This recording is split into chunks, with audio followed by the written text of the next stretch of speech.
Details చూస్తే BRS నేత LB Nagar MLA Devireddy Sudheer Reddy మహిళా కమిషన్ ఎదుట హాజరయ్యారు.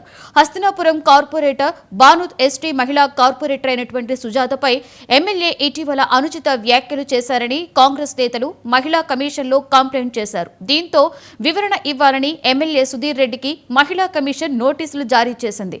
ఈ క్రమంలోనే ఆయన ఇవాళ కమిషన్ ఎదుట హాజరై వివరణ ఇవ్వనున్నారు.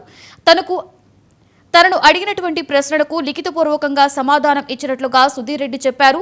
రాజకీయ కక్షతోనే తనపై ఫిర్యాదు చేశారని మండిపడ్డారు. ప్రజల్లో తనకున్నటువంటి ఆదరణను చూసి ఓర్వలేక కొందరు కుట్రపూరిత రాజకీయాలు చేస్తున్నారని కీలక వ్యాఖ్యలు చేశారు.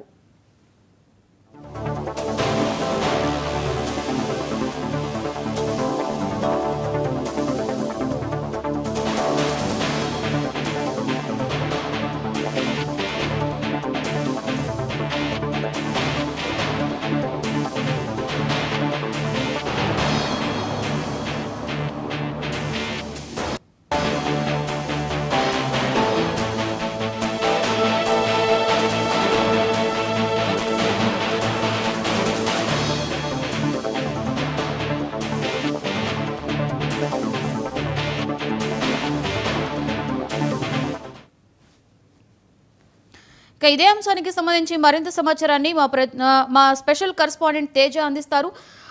తేజ, చెప్పండి, ఏంటి దీని మీద పూర్తి సమాచారం?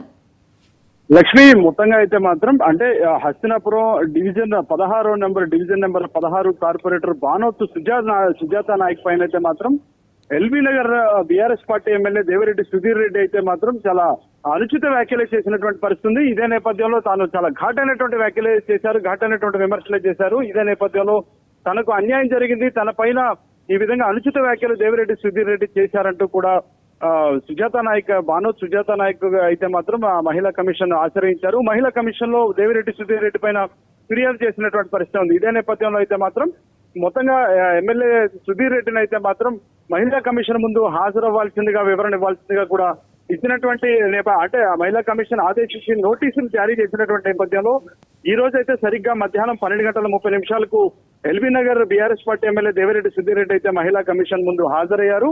ఆ మహిళా కమిషన్ అయితే మాత్రం పూర్తి స్థాయిలో ఒక 10 నుండి 15 ప్రశ్నల వరకు సంధించింది అన్నట్లుగా కూడా మనకు తెలుస్తుంది. ప్రశ్నల వర్షం దేవిరెడ్డి సుధీర్ రెడ్డి పైన కురిపించారు అన్నట్లుగానే మనం ప్రధానంగా చెప్పాలి. అయితే దేవిరెడ్డి సుధీర్ రెడ్డి మాత్రం తాను చేసినటువంటి వ్యాఖ్యల పైన మహిళా కమిషన్ ముందైతే మాత్రం రాతపూర్వక వివరణ అయితే ఇచ్చినటువంటి పరిస్థితి ఉంది. అయితే దీనిపైన తదుపరి ఏ విధమైనటువంటి నిర్ణయం తీసుకోవాలి అనేటువంటి అంశం పైన ఆయన ఇచ్చినటువంటి వివరణకు ఏ విధంగా మహిళా కమిషన్ స్పందిస్తుంది, మహిళా కమిషన్ చైర్పర్సన్ నేరేళ్ల శారద ఏ విధమైనటువంటి నిర్ణయం తీసుకోబోతున్నారు, ఎలాంటి అంశాలు తీసుకోబోతున్నారు అనేటువంటిది అయితే మాత్రం తెలియాల్సి ఉన్నట్లుగానే మనం చెప్పాలి. Lakshmi, right, thank you Teja.